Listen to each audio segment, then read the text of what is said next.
Hello, folks. Folks, if you're one of the drivers that pick up and deliver containers in the Baltimore port, uh, the Maryland Department of Transportation is asking, especially the truck drivers, to avoid, you know, the use of 695 or the remaining or the part that is still open from 695. Again, the port is still open for pickups and delivery. You're not going to be able to get access to Mount Olive Road from 695 because basically 695 is shut down before the Mount Olive Road. I know that's basically the easy way and the easy access to the port, but you cannot use 695 at all because due to the the bridge that collapsed, and plus that place around there has to be held right now. So the Department of Transportation of Maryland is asking the public, especially the truck drivers, avoid using 695. Look for a different route to get into the port because if you get into, and I know some of you would think like, oh, maybe there was a sky bridge that basically collapsed.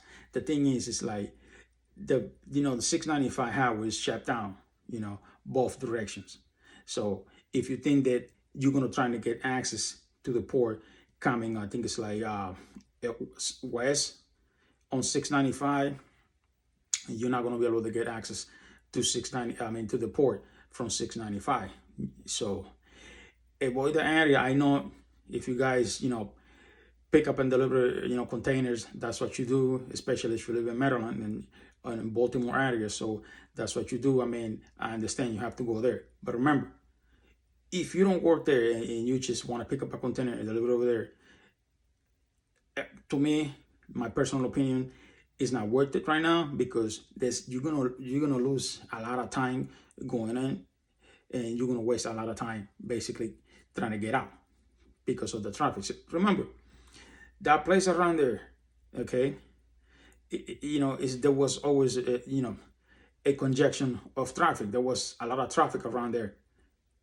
Just imagine now without the bridge. So that's got to be hell around there. So try to avoid that area the most you can because the Department of Transportation keeps saying that you're not gonna have access to the port through 695. So try to avoid the area the most you can. If you don't have to go to the port, just don't go over there. Just don't pass around there because that place has got to be crazy right now. It's basically the same scenario that happens in 695 when the 695 Skyway basically shut down due to the explosion, and that was hell around there. So it's basically the same scenario because remember, the Northeast is one of the most congested areas in the United States, especially Baltimore, because to cross Baltimore is basically hell's on wheels. So trying to avoid the area the most you can. If you don't have to, just don't go. So another thing, folks, the FMCSA released a couple of more ELD devices that was removed from the FMCSA list. And I know I talked about this before. Some of you guys, they still using KSK ELD. Well, right now you're not allowed to use it because they basically was removed from the FMCSA. So if you're using KSK ELD, you are in compliance. You're not in compliance, so you're driving illegal. And if you get pulled over by the DOT on one of those scales and you're using KSK DLD, then you're gonna be in trouble. You're gonna get fines, and they're probably gonna shut you down over there, and you're gonna have to go somewhere and buy a new equipment. So, ELD equipment. So, another ELD device, CI ELD, also cannot provide service to the public. TT ELD also was basically put out of business, basically. Another one that is called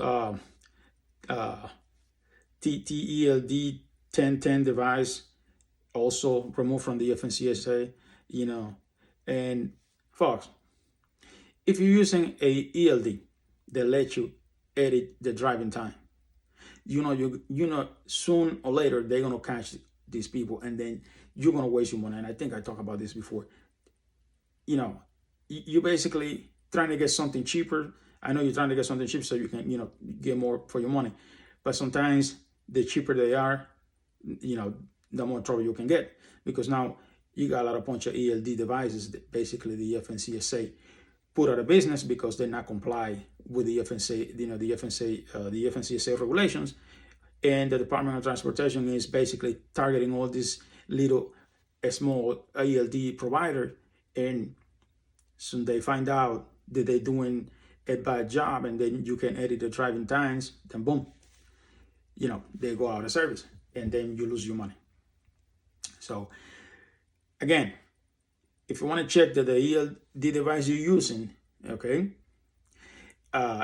complies with the Department of Transportation, you go to the FNCSA.dot.gov/ELD devices, and you can check if the ELD device that you have right now, complies with the FNCSA. Avoid, getting a stop on the scale or by a DOT officer, and then you driving with an ELD that is not that doesn't comply with the Department of Transportation, and then you're gonna be in a lot of trouble. So that's all I got, folks. Be safe out there. Goodbye.